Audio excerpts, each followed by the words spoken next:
This city really is something. That is, if you can even call it a city. This place is an organized mess barely held together by noble lies. It's alright at night though, probably because the people still awake at this hour don't buy into them and focus more on survival. They know that the nuclear family is a time bomb waiting to go off, that you can only trust yourself on the holiday table. That's why I come out at night. But tonight, it's too cold even for me. Whether it's pride, a fleeting sense of hope, no brains, or just no cares in the world. I want it to be warm inside and hopefully outside. That is, if I can figure out how this thermostat works. Access denied. Well, I guess I'm getting warm the old-fashioned way.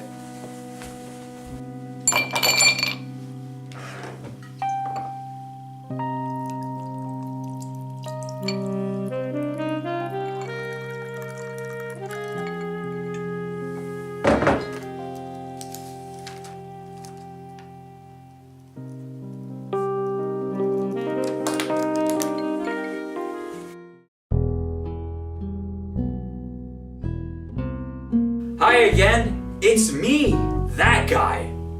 So the bad news is that Sedimentary is definitely not coming out this year. I know, irresponsible. Apologies to all four of you who are looking forward to that. Anyway, it's starting to get cold, or as Floridians like to call it, 60 degrees. It's a great reason to stay inside this holiday season, apart from the other, more year-round reasons to stay inside and never leave the house. It seems to be the time of the year for us to bundle up and watch some cozy old movies that warm the cockles of our hearts. I say cockles. Now you could watch cutesy feel-good flicks where two beautiful people find love/start affairs, and everybody dresses like they're about to go out on a formal night in the steakhouse where a mob boss is a regular customer. But for those of us more grounded, for whom these love stories do nothing for us except remind us of the joyous emotions that we will never feel because of our abysmal figure and or bottomless pit of emotional baggage, despair no more, because I have some recommendations just for you. Here's some film noir classics that harken back to a time when nihilism was classy and racism wasn't entirely frowned upon. Let's start with Double Indemnity, the classic picture by Billy Wilder and starring Fred MacMurray, Barbara Stanwyck, and Edward G. Robinson. So this one started out as a book written by James M. Cain and was adapted to a screenplay by Raymond Chandler, one of Cain's rivals in the realm of hard-boiled detective novels.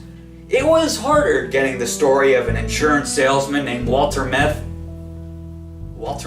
What the fuck? It was harder getting the story of an insurance salesman named Walter Neff falling for a woman who involves him in a plot to kill her husband and collect insurance money on it to celluloid than it might first seem. You can thank the Hayes production code for that. Having read the book, I would say the positive departures from the source material came from Chandler, and the other less so came from a need to market this movie to the 1944 crowd. Though I suppose the silver lining to the way the characters act differently is that Robinson, as Walter's boss, has the best dialogue in the movie and becomes so, well, gosh darn likable. Of course, MacMurray and Stanwyck are great as Walter and Phyllis, and the look of it is noir at its purest and most professional. The whole movie can be described like that. The thing's not too hard to find, and you'll be rewarded handsomely. Just be cautious. If you go see this at a theater, this might happen to you. Hello, Keys.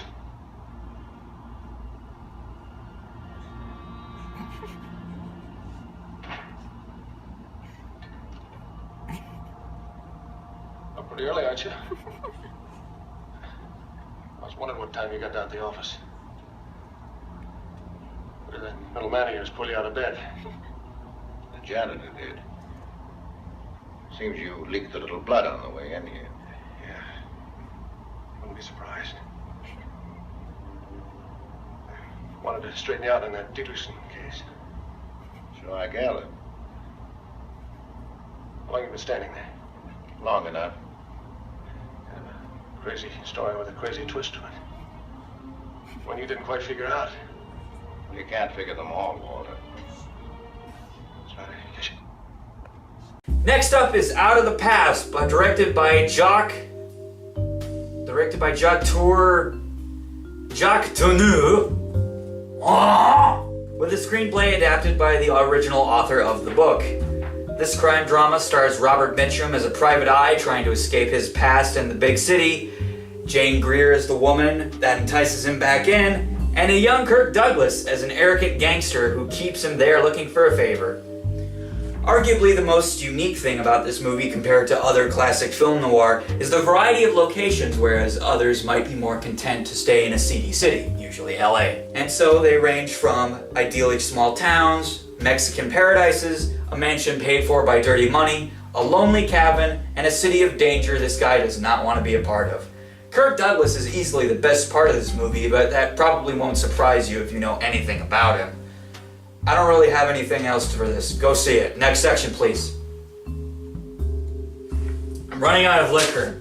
Help me! Next, we got Kiss Me Deadly by Robert Aldrich, who would later direct Whatever Happened to Baby Jane and the Dirty Dozen. This one is also based on a novel. Shocking, I know.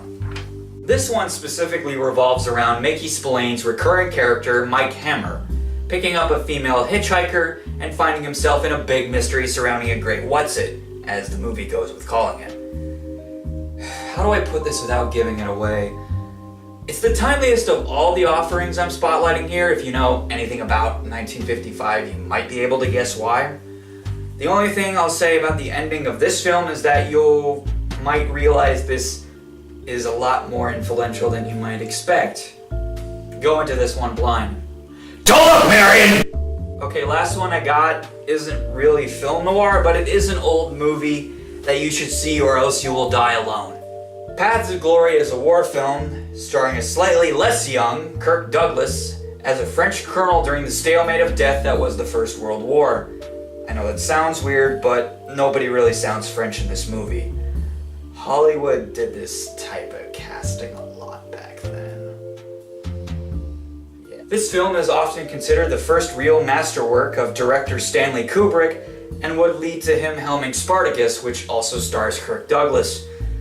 You get to see the early marks of a true master as well as themes and ideas that would pop up again in his future work, namely the absurdity of war. There's a reason I own this collection.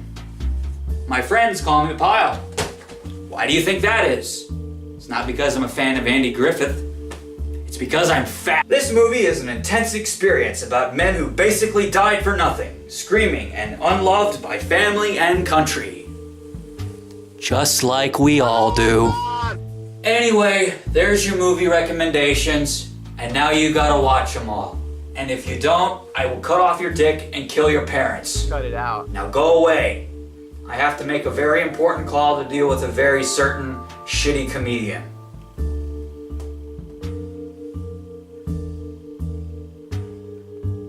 Hello, FBI? Yeah, I'd like to make an anonymous tip. Yeah, I'll hold. Oh no, wonderful day like today. I defy any cloud to appear in the sky. Dare any raindrop to pop in my eye. On a wonderful day like today. On a wonderful morning like this. When the sun is as big as a yellow